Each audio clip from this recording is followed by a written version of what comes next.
Olá, ouvinte, seja bem-vindo ao meu canal. Eu sou o professor Pedro Ana Júnior e hoje a gente vai estar falando de um assunto, que é bastante atual, que é sobre a reforma tributária, que o governo federal mandou uma proposta, no dia agora é 25 de junho, para o Congresso Nacional, no que visa o que? Modificações no imposto de renda, na contribuição social sobre o lucro, tá? E afeta pessoas jurídicas e pessoas físicas, É o projeto de lei 2337 de 2021. Então, antes de mais nada, não deixe de se inscrever no canal para poder receber as notificações e os novos vídeos que vão ser postados aí na frente para se manter atualizado. Não deixe de adquirir meu livro Imposto de Renda, Curso de Imposto de Renda da Pessoa Jurídica. O link da descrição vai estar aqui nesse vídeo, e vamos começar a falar sobre esse tema. Esse é um tema bastante interessante, porque ele é atual, ou seja, o governo federal já mandou uma proposta de reforma tributária, alterando a questão do PIS e da COFINS, e agora visa o quê? Alterar a questão do imposto de renda e contribuição social sobre o lucro, e imposto de renda pessoa física. Então, ela foi enviada no dia 25 de junho de 2021, é a proposta do governo federal, para essas modificações, que tem pontos positivos e pontos negativos, é lógico. Não vai dar para abordar todas as modificações, mas eu vou deixar também no link da descrição, para quem quiser dar uma olhada nesse projeto de lei. Eu vou falar das principais que eu achei interessante comentar para vocês, para a gente poder ficar atento. É lógico que essas é uma proposta, que vai estar sujeita a emendas, que vai estar sujeita a modificações. Então, até isso ser aprovado, vai ter muita discussão. O importante é que a comunidade jurídica participe dessas discussões, veja o que está de crítica que possa ser melhorado, e possa melhorar aí e não venha um aumento de carga tributária nesse momento difícil que nós estamos vivendo. Muitas empresas vêm passando por dificuldades financeiras, pessoas físicas desempregadas. Então, acho que a gente não está no momento de aumento de carga tributária para ficar aumentando a arrecadação. Então, qual que é a primeira modificação? Qual que é a primeira modificação que esse projeto de lei tem? Então, é a questão da vedação da dedutibilidade do pagamento de juros do capital próprio para o sócio acionista. Então, a partir do dia 1º de janeiro de 2021, se a pessoa jurídica fizer o pagamento de juros do capital próprio, essa despesa passará a não ser mais dedutível para fim de apuração do imposto de renda e da contribuição social sobre o lucro. A justificativa qualquer do governo, que esse forma de remuneração foi criada para compensar a questão da revogação da correção monetária de balanço, então não há mais necessidade disso, portanto, para equilibrar as contas, não haveria necessidade para poder fazer o pagamento desse valor e, consequentemente, a sua dedutibilidade. Então, é uma questão mais tributária. Então, eu posso continuar pagando juros do capital próprio se essa proposta for aprovada? Sim, só que essa vai ser considerada uma despesa não dedutível, portanto, eu não vou ter o benefício fiscal de deduzir da apuração do imposto de renda e da contribuição social sobre o lucro. Então, eu diria que não é uma coisa que traz benefícios aí para as empresas, Na verdade, é mais para uma tendência do governo de inibir esse tipo de pagamento e o benefício fiscal que ele traria. A segunda modificação, que essa é bastante interessante, que é a questão da tributação dos dividendos do lucro. A justificativa do governo qual que é que somente alguns países não tributam o dividendo, a maioria dos países tributam esse dividendo, e por força disso haveria necessidade de fazer a volta dessa tributação. Então, se a gente pegar essa proposta, você vai ver que muita coisa que já foi praticada no passado está voltando agora, nessa proposta que o governo está colocando. Então, esse dividendo, quando ele for distribuído, quando ele for pago para o sócio acionista beneficiário, vai ter uma tributação na fonte de 20%, uma tributação exclusiva. Então, ele fica beneficiário, o sócio acionista recebe esse valor líquido, porque já sofreu retenção na fonte, e essa finalidade é da fonte pagador, no caso a pessoa jurídica pagador. No caso de pagamento para a pessoa jurídica no exterior, que estiver em país cuja tributação é favorecida, ele tem a tributação menor que 20%. O regime fiscal privilegiado, ele tem uma alíquota maior, então você vai ter uma tributação na fonte de 30%. Né? E no caso das empresas do Simples, né, quando ela distribui o dividendo, o lucro para o sócio acionista, né, se ele tiver esse pagamento mensal for inferior a R$20.000 ou até R$20.000 por mês, ele está isento. Tá? Então, se ultrapassar R$20.000 por mês, paga imposto. Se for menor que R$20.000 por mês, ele está isento de tributação, portanto não tem tributação, somente para as empresas que estão no Simples. Né? E se eu fizer a incorporação desse capital social, o que vai acontecer? Então, se eu fizer a capitalização desse lucro, né, ou dessa reserva de lucro, ele não é tributado, lógico, está sendo distribuído, não tem fato gerador, portanto não tem que se falar de tributação. Ele só vai ser distribuído, tributado quando, gente? Quando houver, por exemplo, a redução do capital. Então, se no período de 5 anos, menos de 5 anos, desde a sua capitalização, houver a redução de capital e devolução do capital para os sócios, esse lucro vai ser tributado. Né? Então, eu vou tributar, né, pela alíquota vigente, no caso, 20%. Se no ano subsequente eu efetuar a redução do capital ou a liquidação da sociedade, também haverá a tributação desse valor. Então, isso que propõe o projeto de lei. Né? Então, ele isenta no momento da capitalização, né, e tributa no momento que houver a distribuição. Né? Então, tem um período mínimo de ficar, então isso tem que tomar bastante cuidado quando fizer a volta desse valor para o sócio acionista. Tá? E no caso de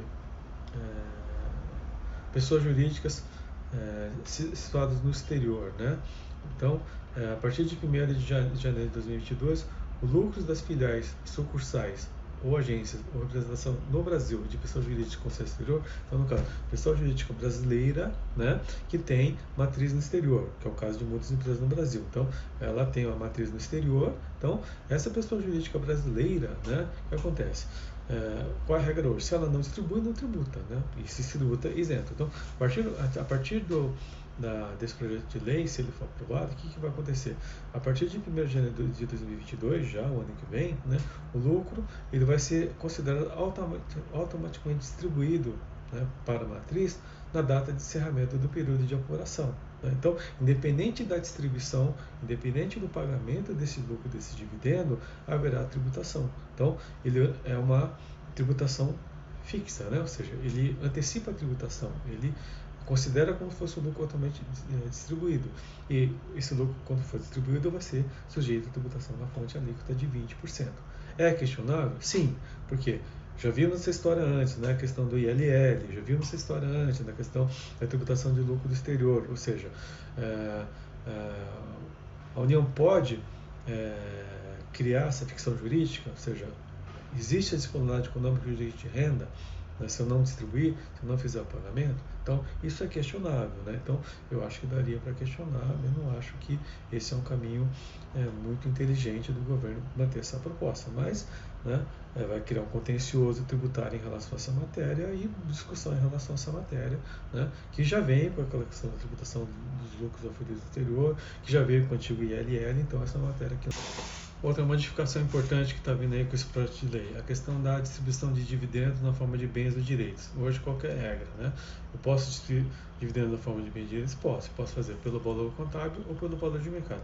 No caso, o projeto de lei, o que ele faz? Ele força, né? Ele determina que o contribuinte, se ele fizer a distribuição de dividendos na forma de bens ou de direitos, por exemplo, tem um imóvel, em vez de pagar em dinheiro, eu pago com o imóvel que eu tenho, com a participação societária que eu tenho, com a máquina, com o carro. Então, esse bem tem que ser avaliado a valor de mercado, tá? Então, ele vai ser avaliado a valor de mercado e a diferença entre o valor contábil e o valor de mercado será tributado como ganho de capital pela pessoa jurídica que estiver efetuando a distribuição desse dividendo, tá? Então, ele vai ser tributado, né, essa diferença. E qual que é a exceção? Né? Se o valor contábil for maior que o valor de mercado. Então, nesse caso, prevalece o valor contábil e não prevalece o valor de mercado. Então, ele força o quê?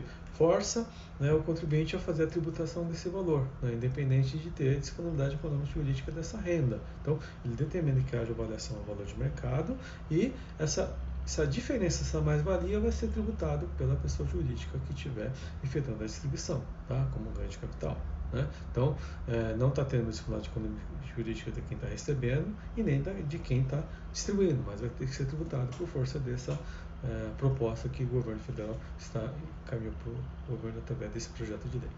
Outra modificação que vem também no projeto de lei, amplia as hipóteses da distribuição disfarçada de lucros, né? Para quem não sabe, distribuição disfarçada de lucros, tem uma aula específica aqui no meu canal, né, que eu falo de imposto de renda da pessoa jurídica, é quando o contribuinte faz operações com pessoas ligadas, ou seja, pessoas que têm uma relação, no qual teriam um interesse econômico. Então, o que a regra determina? Que as operações sejam feitas sempre a valor de mercado. Né? E, portanto, se ele fizer uma operação que seja diferente desse critério, essa diferença, se for despesa, é indedutível, e se houver uma omissão de receita, essa receita seria tributada. Então, o que ele amplia como hipótese também de consideração como distribuição disfarçada de lucro? Então, no caso, se a pessoa jurídica efetuar um empréstimo com pessoa ligada e tem lucros ou reserva de lucros acumulado ou reserva de lucros no seu patrimônio líquido. Por quê? Em vez de fazer a distribuição do lucro, que vai ser tributada a 20%, ele faz um empréstimo para fugir da tributação. Né? Então, para evitar esse planejamento que as empresas poderiam fazer, para não tributar esse valor o sócio no momento do seu recebimento, o que vai acontecer? Isso vai ser considerado como distribuição disfarçada de lucros, portanto, esse valor vai ser sujeito à tributação. Né? Então, é uma hipótese nova que veio, né? Está sendo criado com este projeto de lei para ficar em linha com a questão da tributação do dividendo. Outra coisa, perdão de dívida. Se fizer um perdão de dívida com alguém da pessoa ligada, esse perdão de dívida é considerado distribuição disfarçada de lucro. Então, qual é a penalidade? Para quem está fazendo um perdão é despesa indedutível e para quem está recebendo é tributado. Então, a distribuição disfarçada de lucro também ganhou uma importância, porque antes, até hoje, o lucro não é tributado. A partir do momento que o lucro passa a ser tributado, vai ter um impacto para quem? Para o beneficiário. Então, o beneficiário, né, que se enquadrar na distribuição disfarçada de lucro está sujeito à tributação alíquota de 20%. Tá? E cria o quê? Regras para apurar o valor de mercado. Né? Então, ele criou critérios de apuração de valor de mercado, e esses critérios ele faz remissão em vários momentos quando se usa o critério de avaliação de valor do mercado, como no caso da redução de capital. Então, por exemplo, exige laudo de avaliação quando não tem o valor de mercado do bem. Então, são regras novas que estão vindo com esse projeto de lei aí, né, que o governo federal acabou mandando no dia 25 de junho. Outra questão também que é interessante que esse projeto de lei trouxe na questão da DDL, né, que gastos que forem considerados não necessários da atividade da pessoa jurídica e a manutenção da sua fonte produtora, né, que forem pagos em nome de pessoa ligada ou em favor de pessoa ligada, no caso sócio, acionista, no caso alguém que tenha algum tipo de relacionamento direto e indireto com a pessoa jurídica, interesse de favorecimento, pode ser considerado como distribuição disfarçada de lucros também. Então, a despesa vai ser indedutível e o valor que está sendo recebido vai ser considerado como lucro distribuído. Como lucro distribuído vai estar sujeito à tributação alíquota de 20%. Então, e ele exemplifica, por exemplo, aquisição, leasing ou aluguel de meios de transporte imóvel cedido para a pessoa ligada. Então, vai ser considerado também distribuição disfarçada de lucro. Né? Conservação, custeio e manutenção desses bens também vai ser considerado distribuição disfarçada de lucro. Já tem a questão do fringe benefit, mas também pode considerar distribuição disfarçada de lucro. Aquisição de alimentos ou de outros bens de uso de pessoa ligada. Tá? Então, compra de supermercado em nome da pessoa ligada, gasto pessoal em nome da pessoa ligada, também vai ser considerada como distribuição disfarçada de lucro. Pagamento de escola, plano de saúde de clube também, né? Pode ser considerado distribuição disfarçada de lucro. Salários, encargos sociais de empregados, postos ou cedidos para a pessoa ligada. Então, o que busca essa regra? Evitar a confusão patrimonial, no qual o sócio acionista, né, mistura os gastos pessoais com os gastos da pessoa jurídica. Mas aí vem um ponto. E no caso de executivos que você contrata, que você oferece esse pacote de benefícios para poder trazer aquele talento para trabalhar na sua empresa? Né? Você já tem aquela discussão do fringe benefit, se é benefício indireto ou não.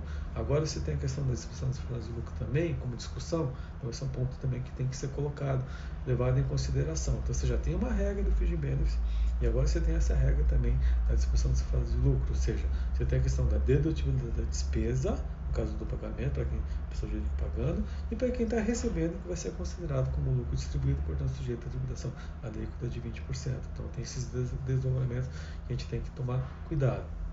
E o projeto de lei também criou, está criando, né, está trazendo a questão do antidiferimento da pessoa física, né, da tributação da pessoa física. Né? No caso, a pessoa física que tem, né, participação, né, que tem controle de uma pessoa jurídica no exterior, tá? O que acontece? Quando essa pessoa jurídica no exterior não distribui o lucro para ela aqui, né, não haveria a questão da tributação, né? Então, você tem a regra para a pessoa jurídica, que é lucros, rendimentos de capital oferidos por ligados controlados à pessoa jurídica no Brasil. Né? Então, o que vai acontecer? Esse valor é adicionado. E o projeto de lei quer trazer um tratamento semelhante para a pessoa física também. Então, o que acontece hoje? Então, se eu tenho participação numa empresa lá fora e ela não distribuiu o dividendo para mim aqui, o lucro para mim, eu não tributo no Brasil. Fica lá no patrimônio, fica lá, não é tributado. Então, com essa nova regra, o que vai acontecer? Esse lucro vai ser considerado disponibilizado, né, pela a pessoa física controlada no Brasil, independente da sua distribuição na data do balanço que forem apurados, né, e tributar o IR quando verificado a controladora localizada em país de tributação favorecida e regime fiscal privilegiado. Então, nesse caso, o que vai acontecer? Né? Se eu tiver a participação, né, numa empresa controlada no exterior que está em paraíso fiscal, né, é uma offshore, por exemplo, ou algum lugar que tem regime fiscal privilegiado, o que vai acontecer?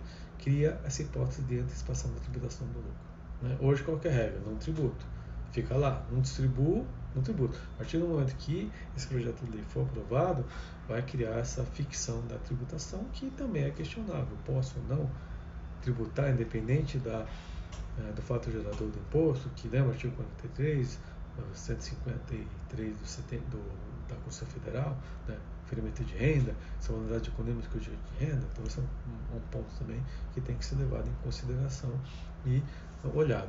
E aí o governo propõe, ou seja, uma redução da alíquota atual do imposto de renda da pessoa jurídica, que é de 15%, que seria reduzido para 2022 para 12% e a partir de 2023 para 10%. Então, quem olha essa notícia isolada, acha, pô, legal, o governo está abrindo mão de tributação, vai ter redução, bacana. Só que, gente, eu estou reduzindo a tributação da pessoa jurídica, só que estou aumentando a outra ponta a tributação do dividendo. Então, né, no final, o que vai acontecer? Eu tenho uma tributação de 10%, mais o adicional de 10%, 20%, mais 20% da tributação de dividendo. Então, um total de 40%. Hoje, o que eu tenho? Né? Fora a contribuição social sobre o lucro, que é de 9%. Então, eu tenho 49% contra, hoje, uma alíquota de 34%. Então, no final das contas, o que vai acontecer? Vai ter um aumento de carga tributária, que se a gente não perceber, o que vai acontecer? Quem que vai ser prejudicado nessa história? Né? É o contribuinte, porque isso vai ser repassado de alguma maneira, né, no preço do produto, né? Isso vai ser repassado de alguma maneira para o consumidor final e as empresas vão ter esse aumento de carga tributária. Então isso causa o que, gente? Eu diria um desestímulo ao crescimento econômico do país, que já está vivendo uma situação muito difícil aí. Né? Então acho que a gente tem que pensar muito bem e avaliar e refletir se realmente essas propostas devem vingar. Eu proporia uma redução da alíquota da tributação do dividendo ou deixar do jeito que está, né? Porque já tem uma tributação bastante significativa aí por parte dos contribuintes, o sacrifício está sendo muito grande, né? E o gasto público não está sendo reduzido. Então a gente tem que tomar muito atento a isso aí. Tá? Modificação importante é a questão da apuração do lucro real. Hoje o que está vigente? É a apuração trimestral ou anual, né? Para quem quiser entender um pouquinho melhor, tem aulas aqui no meu canal no YouTube referente a essa matéria. Eu vou colocar o link dessas aulas aqui na descrição do vídeo, né? Então, o contribuinte opta, né? Se eu tiver no lucro real, ou faço operação anual ou faço regime trimestral, que tem suas vantagens e as suas desvantagens que eu falo nessas videoaulas.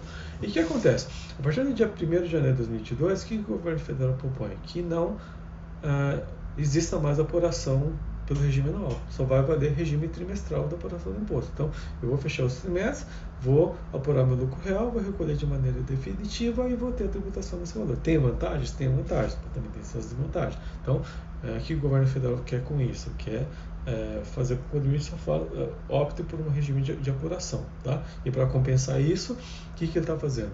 Ele está tirando a limitação da compensação dos prejuízos fiscais de 30%, que eu vou falar um pouquinho mais para frente. Tá? E o regime anual vai poder vigorar quando, gente? Somente esse ano, até no dia 31 de dezembro de 2021, caso essa proposta, né, de projeto de reforma tributária passe e seja aprovado da maneira que está sendo proposta pelo governo. Tá?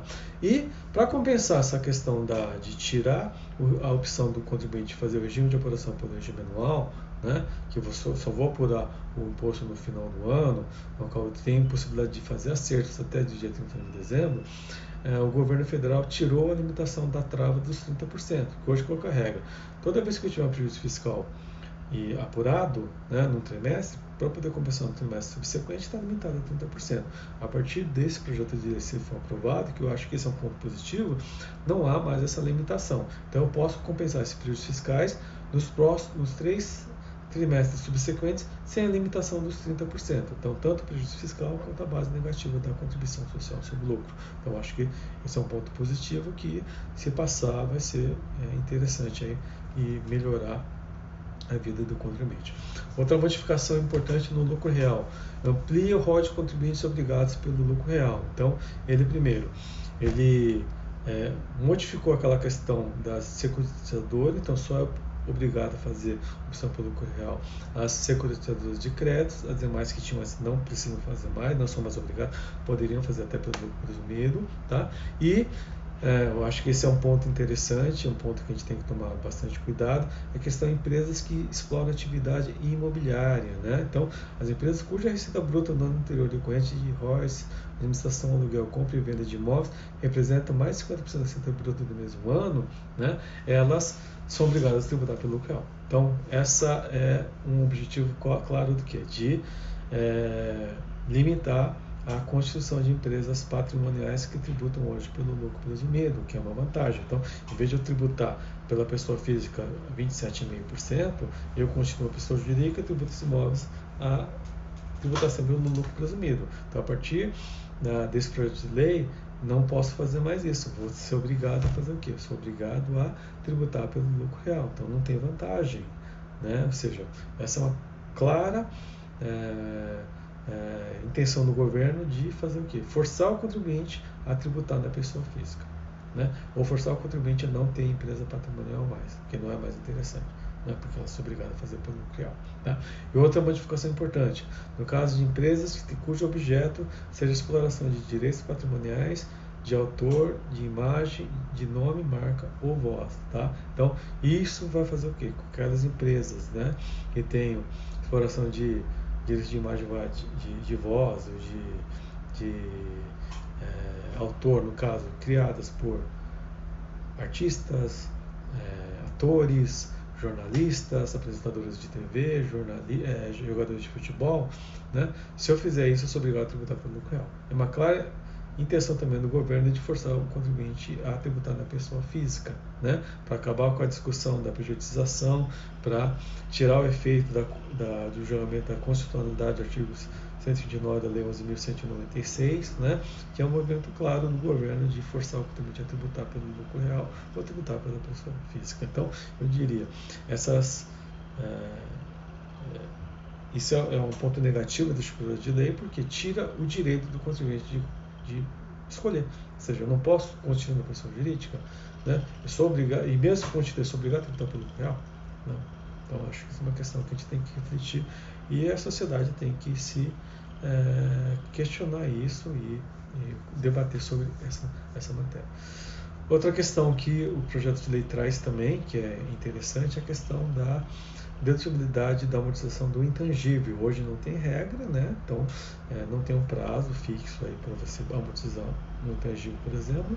Então ele cria um período para você fazer essa amortização. Então, se não tiver fixado contratualmente ou na lei, eu vou poder amortizar essa despesa pelo prazo de 20 anos, a razão de 1,240 a um mês. É um prazo longo? Eu diria que sim. Né? Então, o intangível depende de patente, depende de uma série de coisas. Então, colocar 20 anos, eu acho que acaba sendo por período muito longo, poderia diminuir esse tempo por 10, por exemplo, né? Então essa é uma questão que tem que ser analisada, debatida em relação ao que está sendo proposto pelo governo federal. Outra coisa que me chamou a atenção, né? Hoje o que acontece? Eu faço a comparação, fusão e cisão, né, de empresas que foram adquiridas com ágio, com goodwill, né, com rentabilidade futura. O que vai acontecer, né? A lei permite que eu faça a dedução desse goodwill à razão de uns 60 avos ao mês, né? Então, foi objeto de muito planejamento tributário no passado e hoje, se eu quiser fazer, posso fazer. E, né, tem aquela questão do tratamento da mais-valia, do patrimônio, né? A mais-valia tem uma regra de dedutividade diferente, né, do goodwill. O goodwill eu posso amortizar, deduzir por 5 anos, e a partir desse projeto de lei ser alterado, né, o artigo 22 da Lei 12.973 de 2014 vai ser alterado, no qual as participações que forem adquiridas até o final desse ano podem se beneficiar desse tratamento tributário. A partir de janeiro de 2022, não pode, se eu fizer a incorporação, o seguro-de-ano não vai ser mais dedutível. Então, vai ser uma coisa que o governo federal está querendo fechar a porta em relação a esse planejamento que estava sendo utilizado por algumas empresas. A outra coisa que é interessante que esse projeto de lei trouxe, né, a gente tem que ficar bastante atento, a questão da redução do capital social. Ou seja, se eu faço a redução do capital social, devolvo bem para o sócio, o que vai acontecer? Hoje, qualquer regra do artigo 22 da Lei 9.549, eu posso fazer essa redução ao valor de mercado ou valor contábil. Se eu fizer o valor contábil, não tem tributação. Se eu fazer o valor mercado, se o valor mercado for superior ao valor contábil, eu tenho que oferecer a diferença da tributação. A partir desse projeto de lei, se ele for aprovado, ele determina que o contribuinte faça a avaliação do bem a valor de mercado. Então, vou fazer a redução de capital, eu vou ver esse bem para o sócio, o que vai acontecer? Vai ser que ser avaliado a valor de mercado, esse valor de diferença vai ser tributado pela pessoa jurídica que fizer a redução do capital social. Tá? Então, a pessoa jurídica que estiver fazendo a redução vai apurar um ganho de capital, o ganho de capital vai ser tributado. Né? A única exceção é se o valor contábil for superior ao valor de mercado, daí eu utilizo o valor contábil. E o beneficiário não tributa esse valor, porque já foi tributado na pessoa jurídica que está fazendo a redução do capital social. Então, é questionável, entendo que sim, porque independente de ter disponibilidade econômica e jurídica dessa renda, eu estou sendo obrigado a fazer a tributação ao valor de mercado. Então, eu não posso mais optar, eu sou obrigado a fazer. Então, eu sou obrigado a tributar esse valor, uma antecipação de tributação desse valor, né? E o que vai acontecer se esse bem lá na frente tiver uma redução no valor de mercado? Já foi pago um imposto antecipado, né? Independente de fato gerador. Ah, não, mas teve a transferência da propriedade, portanto houve uma, né, aquisição, e se fosse aquisição, a transferência, então haveria fato gerador. Então é um assunto aí também discutível, e entendo que o governo federal também está sendo bastante, não é um ponto positivo em termos dessa reforma tributária. Outra modificação interessante que a gente tem aí com esse projeto de lei, a questão da integração de capital social pela pessoa jurídica, né, no exterior, de pessoa jurídica no exterior. Então, se eu, pessoa física, pessoa jurídica brasileira, fizer uma capitalização uma pessoa jurídica lá fora, né, que hoje eu poderia fazer pelo valor contábil de mercado, a partir desse projeto de lei, eu sou obrigado a fazer também a valor de mercado.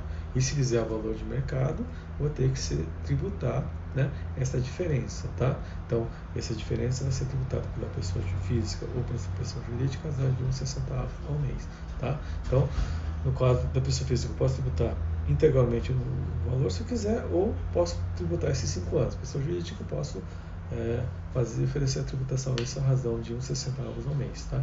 E aplica-se também isso o quê?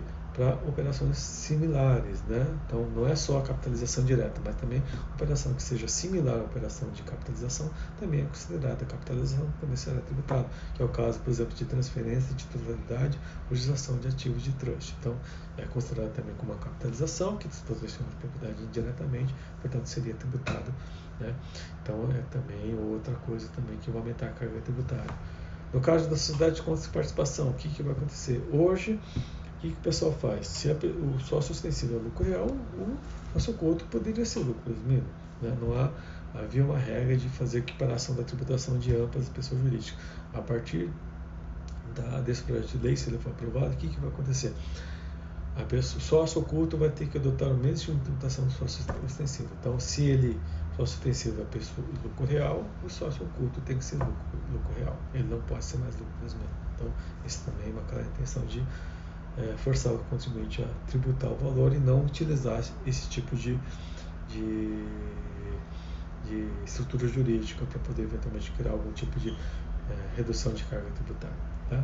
Cria também a questão da alienação indireta, né? Ou seja, alienação indireta de operação de residência no exterior, né? De ativos no Brasil, vai estar sujeito à tributação de ganho de capital. Né? Então, se eu fizer uma operação que indiretamente estou transferindo participação ou propriedade de algum bem, né, de um ativo no Brasil para a pessoa jurídica que está no exterior, é considerado como tributação indireta, portanto vai ter alienação direta, portanto vai ter que ser tributado. E quem que é o responsável pelo retenção e recolhimento de imposto? É o adquirente. Tá? Então quem está fazendo a operação adquirindo aquele ativo, ele é o responsável pelo recolhimento e retenção daquele imposto. Tá? E o alienante procurador é responsável solidário. Então também é outra questão que tem que ser levada em análise, né? E qual vai ser a discussão, o que vai ser considerado como alienação indireta, que tipo de operação que vai ser considerada alienação indireta. Então é isso que a gente tem que tomar bastante cuidado e acompanhar essas mudanças. Né? Há uma modificação de tributação de mercado financeiro, fundo de investimento, né, que são regras específicas, que eu não vou falar que vai ficar muito extenso, né, mas em linhas gerais, a tributação de rendimentos de renda fixa variável, que hoje tem uma alíquota de tributação de até 22,5%, vai ter redução, vai ser fixar a alíquota máxima de 15% nesse valor e vale a partir do ano que vem, em janeiro de 2022. Tá? Aí nós temos aí a questão da mudança da tributação, né, das alíquotas de tributação da pessoa física, que eu acho que é positivo essa mudança, porque amplia, né, o valor dos limites de isenção, que hoje, né, que vai de 1,9 até 2,8, que é 7.000%, 15% para quem recebe de 2.800 a 3.700 mil reais, 22,5% para quem recebe de 3.700 a 4.600 e 27,5% para quem recebe acima de 4.600 por mês. Né? Então, a proposta do governo qual que é? Aumentar esses limites de isenção. Então, 7,5% passa para ser de 2.500 até 3.200 reais. Então, quem recebe até 2.500 é isento. Passou de 2.500 e até 3.200 é 7,5%. Quem recebe acima de 3.200 até 450 vai tributar a alíquota de 15%. Quem recebe de 4.250 a 5.300 vai tributar a alíquota de 22,5%. E quem recebe acima de 5.300 reais vai ter uma tributação alíquota de 27,5%. Então dá uma reajustada, né, nesses limites de isenção de dedução do valor do imposto de renda da pessoa física, que eu acho que é bastante positivo. E, por fim, né, o que esse projeto de lei traz também, que a gente tem que ficar atento, é a questão da possibilidade de atualizar o valor de mercado de bens imóveis pela pessoa física. Né? Então, para bens adquiridos até dia 31 de dezembro de 2020, essa regra que está sendo proposta. A regra vale para bens adquiridos por recursos de origem lícita. Então, se eu adquirir com recurso de origem lícita, não posso beneficiar com essa regra, porque já teve aquela anistia lá no passado. Então, se você não aproveita, não aproveita agora, se de recurso interior. Então, para bens que eu vou adquirir com origem lícita. Como é que é feito isso? É mediante uma notificação à Receita Federal do Brasil. Então, eu, contribuinte, faço a opção e faço a notificação para a Receita Federal do Brasil, no qual eu tenho que preencher algumas informações que está nesse projeto de lei, né? E esse valor vai ser tributado, essa diferença do valor da declaração de imposto de renda da pessoa física, né, e o valor de mercado desses bens, há uma alíquota de 4%. Né? Hoje, qual que é a alíquota? Se eu vender algum bem cujo valor é diferente do valor da minha declaração da pessoa física, é 15%. Aqui eu tenho uma alíquota interessante de 4%. Né? E essa versão eu posso exercer no dia 1º de janeiro até 29 de abril de 2022. Então, ano que vem, se esse projeto for aprovado, vai ter essa possibilidade. Questões que a gente tem que pensar. Né? Vale a pena fazer essa opção? eu acho que vale a pena para quem está em vista de vender o seu bem imóvel a curto prazo. Por quê? Né? Se não houver grandes oscilações no valor de mercado, você vai pagar uma tributação menor. Agora, se você fizer isso e não tem intenção de vender, vai vender só daqui a 10 anos, 20 anos, né? E o valor de mercado pode ser que diminua, né? Pode ser que tenha algum tipo de ajuste aí, né? Então eu não recomendo fazer esse tipo de opção, né? Isso só vale realmente ou para quem está com o valor de mercado do seu bem muito defasado. Por exemplo, comprei um bem há 10 anos atrás, né? O valor está 100, hoje ele vale 200, né? Tem 100% de valorização do bem. Ou comprei por 500 mil, vale 1 milhão, né? Então, talvez valha a pena fazer essa atualização do valor de mercado, porque tem uma reputação menor e também porque eu tenho a intenção de vender esse imóvel, né, a curto prazo. Então, também é um ponto que tem que se levar em consideração. Caso contrário, não, porque você está antecipando um tributo, né, que você só pagaria quando fizesse essa venda desse bem, né? E tem aquela questão da venda de um único imóvel, e você tem um prazo de 6 meses para adquirir o outro. Então, muita coisa tem que pesar e levar em consideração para tomar a decisão. Bom, gente, então é isso que eu queria falar nessa videoaula de hoje, né, das principais modificações que esse projeto de lei está trazendo, tá? Não deu para falar de tudo, tem muita coisa ali para poder ver. Se você pegar o projeto de lei, são mais de 50 páginas entre proposta e justificativa, então vale a pena você parar para estudar. Aqui o objetivo meu é trazer para você essa informação, para você ter uma ideia e também aprofundar seu estudo, seu conhecimento, participar dos debates que a gente vai ter em relação a essa matéria, porque tem muita coisa aí que vai temos para percorrer. Então espero que tenha gostado dessa videoaula. Se gostou, se inscreve no canal, divulga, compartilha e me vejo na próxima videoaula. Obrigado, gente. Até a próxima.